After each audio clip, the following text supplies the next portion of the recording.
George W. Bush wasn't the kind of man who sat still for long.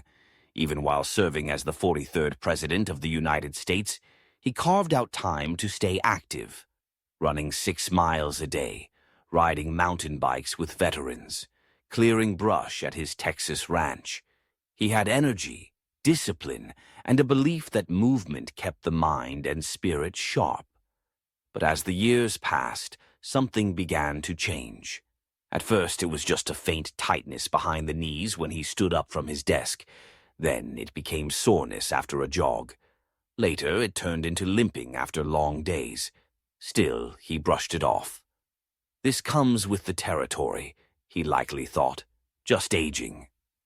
But deep inside, he knew something wasn't right. He wasn't moving the way he used to. His stride had shortened. He found himself turning down physical activities he once loved. The man who once chased Secret Service agents around the White House lawn was now holding the railing while going down the stairs. He kept it quiet. He smiled in photos. He cracked jokes. But behind the smile, a new companion had entered his life. Pain. And not just any pain. The kind that comes from osteoarthritis, a degenerative condition that affects over 30 million Americans, most commonly in the knees. Cartilage wears down, bones rub, swelling creeps in, and movement becomes a negotiation between mind and body. For a man of action like George W. Bush, this wasn't just uncomfortable, it was unacceptable. But what could he do? He wasn't sure. And for a while, he did nothing, just lived with it, until one day he realized something had to change. When pain creeps in and pride holds you back. Pain has a funny way of sneaking in. It doesn't arrive with flashing lights. It doesn't announce itself all at once. It whispers, a little twinge, a small hesitation before climbing stairs, a quiet wince when standing after dinner. That's how it began for George W. Bush. And like so many of us, he ignored it. He had led a country through crises, 2 wars, economic turmoil, political division. How could a sore knee possibly compare? He convinced himself it wasn't that bad. He adjusted. He favored one leg. He took shorter walks. He changed the way he sat. But slowly, the world shrank. Trips outdoors became shorter. Bike rides became less frequent. His famous morning jogs, a memory. This wasn't just about the body anymore. It was about the spirit. Because when pain becomes your constant companion, it steals more than movement. It takes joy. It takes confidence. It makes you second-guess things you used to do without thinking. For seniors across America, this story sounds all too familiar. Dr. Anna Morrison, a leading geriatric expert, says, "One of the most heartbreaking things about arthritis is how invisible it is. People assume it's just normal aging, but what they don't realize is how deeply it affects your independence, your mood, and even your identity." George W. Bush felt it too.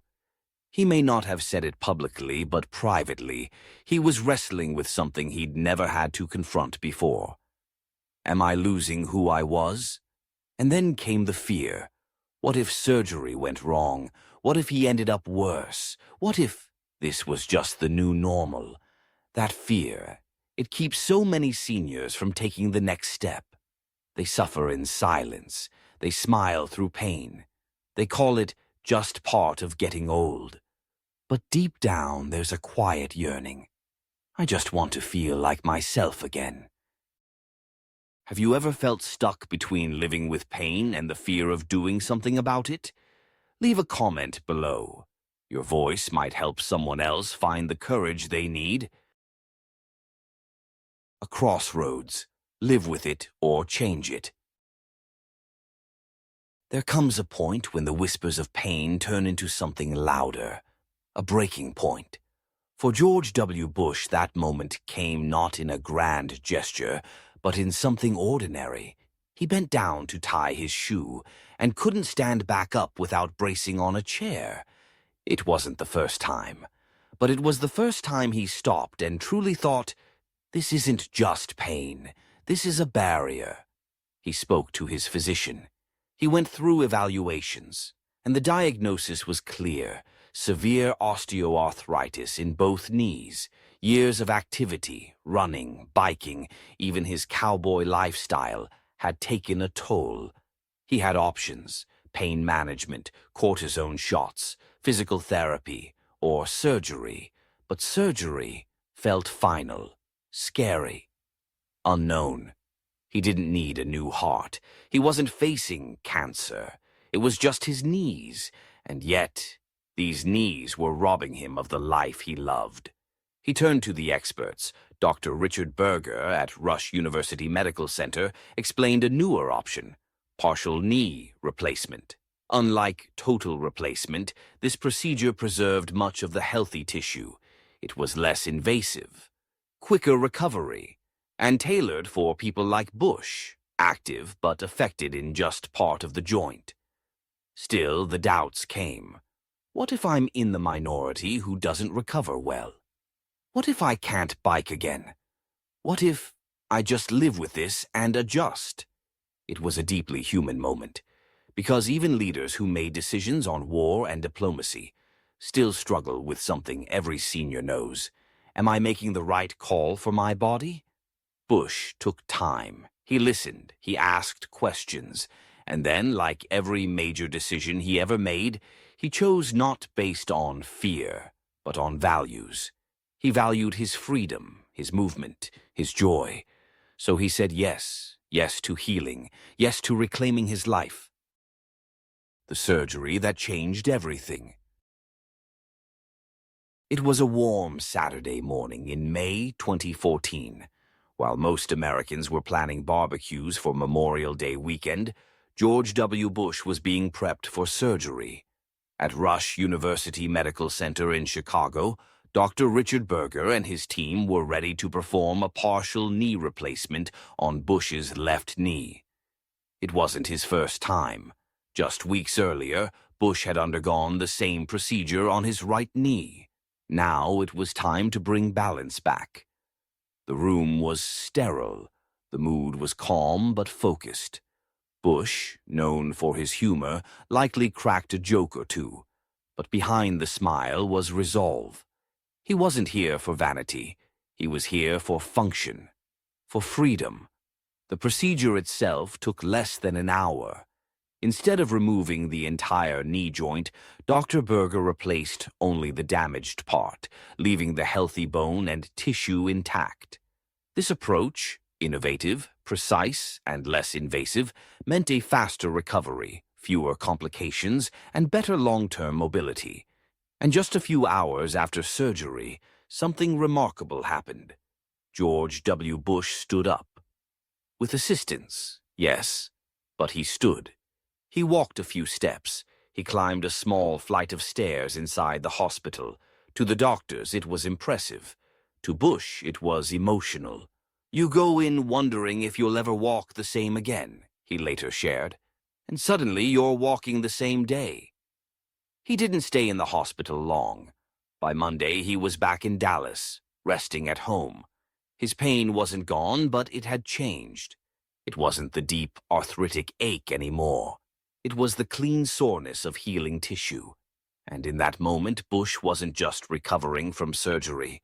He was reclaiming movement, reclaiming independence, reclaiming himself. Recovery. Small steps, big willpower. Surgery was just the beginning. What followed was weeks, and then months, of something far harder: rehabilitation.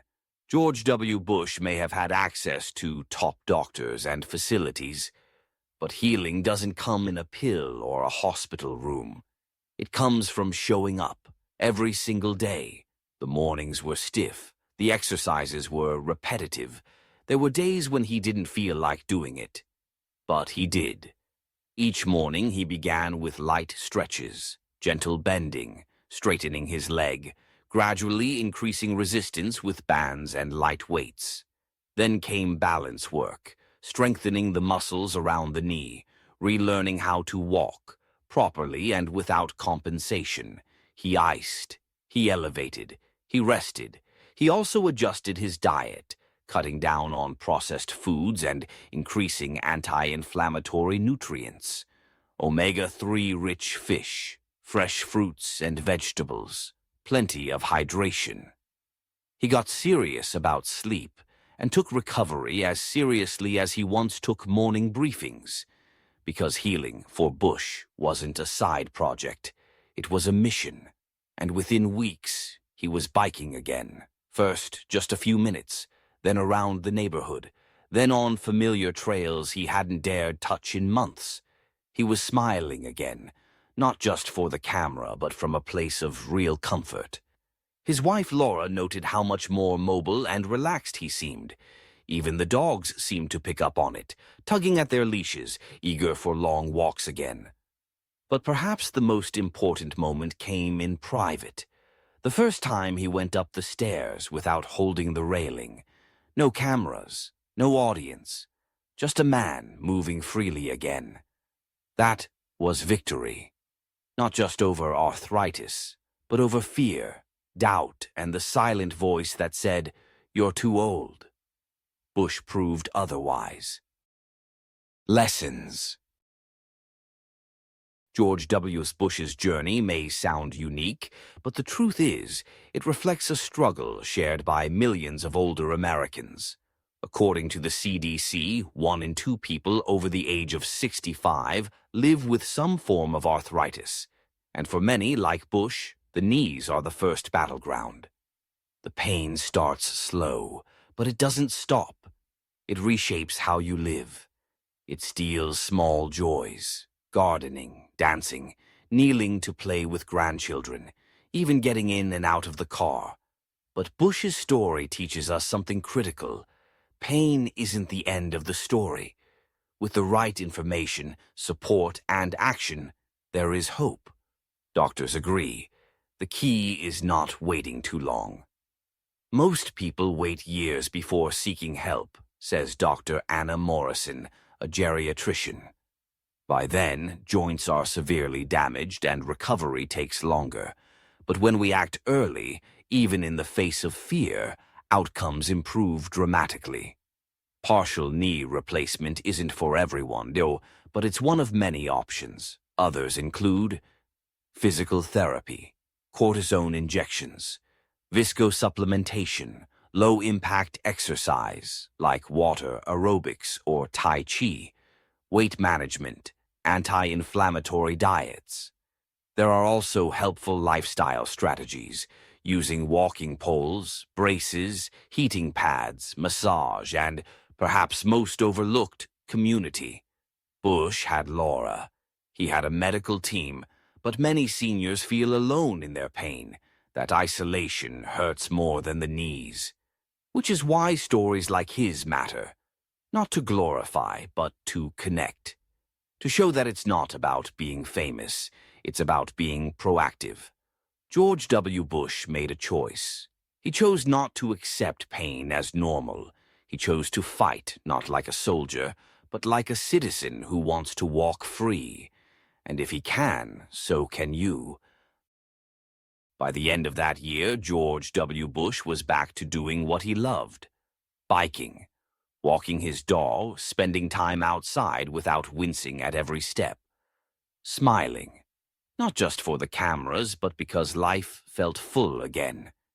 He didn't reclaim his knees because he was a former president. He reclaimed them because he took action, because he said yes to healing, because he believed in quality of life, even in later years. And that is a choice available to all of us. You don't need to lead a nation to deserve pain-free movement. You don't need a spotlight to justify getting help. You just need to believe you're worth it.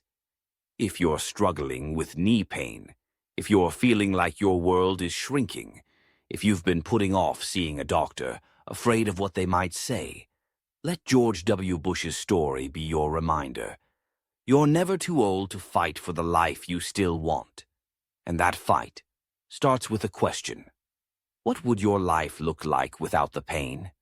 Imagine walking to the mailbox without hesitation, dancing at your granddaughter's wedding, traveling again, laughing more, living more. All of that starts with a step. So take it. Leave a comment below. Tell us what your biggest knee pain challenge is. Have you found something that helped? Are you still searching for answers? Your story could help someone else, and someone else's story might help you. And if this video spoke to your heart, subscribe to our channel, Elderly Wisdom Chronicles. Each week we bring you real stories, practical solutions, and a reminder that growing older doesn't mean giving up. Because healing isn't reserved for the young.